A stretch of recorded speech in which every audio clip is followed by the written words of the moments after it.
sendiri tadi sudah kami sampaikan bahwa bagaimana Ken bisa menjadi jaringan penggerak. Ya. Karena Ken ada di hampir semua provinsi dan daerah, jadi kami ingin menjadi salah satu perkumpulan organisasi usaha yang langsung tanggap darurat. Jadi kami siap untuk bekerja sama. Tadi Pak Prof sudah menyampaikan bahwa Pentahelix kami bagian daripada Pentahelix itu, dan akan menjadi bagian juga untuk pemerintah bisa memberikan atau berkontribusi di dalam kebencanaan. Iya, baik, tepuk tangan untuk ini komitmen yang luar biasa. Silakan Pak Erik. Bahwa Ken itu memposisikan diri sebagai volunteer dalam pemulihan pasca bencana, pemulihan ekonomi pasca bencana. Jadi kita pastinya kita punya jaringan penggerak di daerah maupun di provinsi akan memberikan akses yang terutama nih Pak Prof, bahwa bagaimana pasti yang kena dampak juga itu adalah UKM-UKM yang ada di daerah, itu yang paling utama. Jadi kami memposisikan diri sebagai jaringan penggerak, yaitu pertama memberikan akses permodalan, itu udah pasti dengan UKM. Akses ya Pak ya, bukan memberikan modal, tapi akses permodalan. Terus memberikan pendampingan Pak, pendampingan kewirausahaan. Kemudian kita juga akan melakukan upaya-upaya konkret terhadap teman-teman UKM yang terdampak di daerah. Saya pikir kami fokus di situ Pak. Salah satu salah satu program kerja yang Ken lakukan untuk bagaimana dampak kebencanaan. Jadi bagaimana memberikan akses pemodalan, pendampingan pada UKM, serta pendampingan kewirausahaan. Iya. Pasca kita fokus di pasca. Ini kita tepuk tangan ya, artinya sudah masuk dalam agenda kerja gitu ya. Ya. Pokoknya intinya Ken sebagai jaringan penggerak. Jaringan penggerak, jadi gitu ya.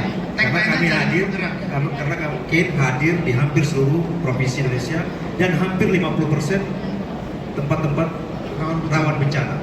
Apalagi di Jawa Tengah, sekitar Merapi dan sebagainya itu dampaknya sangat luar biasa. Baik. Saya pikir itu. Ya, baik. Sekarang beralih ke Pak Erik. Tadi kan tawaran tentang kerja kamar entrepreneur, artinya wirausaha itu punya bisnis tangguh gitu kan. Kita ini temanya ini oleh Kemenko itu adalah kita tangguh. Bagaimana membangkitkan semangat ketangguhan pengusaha justru di daerah. Kalau tadi berapa persen angkutannya di daerah bencana? 81%. Kalau kira-kira sudah ada data itu belum Pak? Dan membangun semangat ketangguhan di antara anggota-anggota sebagai wirausaha yang menghadapi bencana. Ya, baik, terima kasih Pak Victor. Prof, izin Prof. Kalau Ken, saya pikir hampir sama ya. Cuman saya teringat tahun 2006 Prof, saya pada saat itu ada di posisi kena gempa. Ini korban 2006 di Klaten. Saya posisinya di Kluten Pak, sebelah sananya Sleman dikit. Di Klaten itu korbannya lumayan banyak juga. Jadi ketika saya bangun pagi jam 6 dan bermuter, itu kita hanya bisa melihat bagaimana saudara-saudara kita bergeletakan di rumahnya karena ketimpa. Nah, itu luar biasa buat saya waktu itu. Dan akhirnya kami, karena di Ken ini adalah sekarang hampir sama dengan HIPI, kami ada di hampir seluruh provinsi dan kemudian di daerah juga. Kami ada bidang kebencanaan dan sosial. Dan kami juga meyakinkan bahwa Kamar Entrepreneurship itu juga memiliki jaringan penggerak kebencanaan. Jadi kami berharap bahwa di hampir setiap provinsi itu Ken memiliki jaringan kebencanaan. Jadi teman-teman di Ken akan tanggap baik itu pada saat ada kegempaan maupun pasca kegempaan. Jadi kami memiliki sesuatu yang menjadi penggerak untuk tanggap pada bencana, Pak Victor, seperti itu. Jadi di daerah kami sudah siap untuk itu. Ya, jadi ada WKU sosial dan penanggulangan bencana. Saya salah satu anggotanya Pak. Jadi saya ada banyak punya. Tadi yang itu WKU-nya Pak Reno tadi. Jadi sudah ada. Nah itu investasi sosialnya Ken berarti kan. Ya.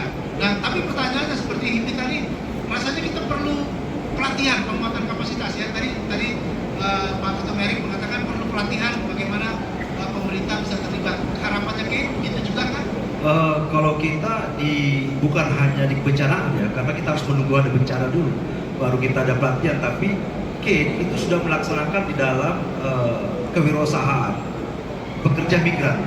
Jadi kami ambil contoh, Kate itu kerjasama dengan pekerja migran Indonesia dan luar negeri.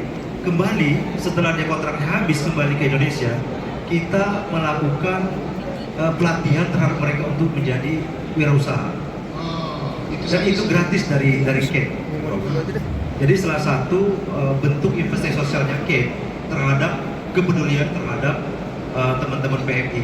Nah, nanti ke depannya itu untuk pasti bisa disisipkan ke bencana. Mantap sekali. Kita tepuk tangan ya. Sudah ada inisiatif ini, kita tepuk tangan. Nanti kita kolaborasinya makin jelas ini ya. Ya, baik. Nah ini Prof nanti tunggu ya. Nanti setelah itu ada waktu untuk menanggapi. Tapi ini sekarang dari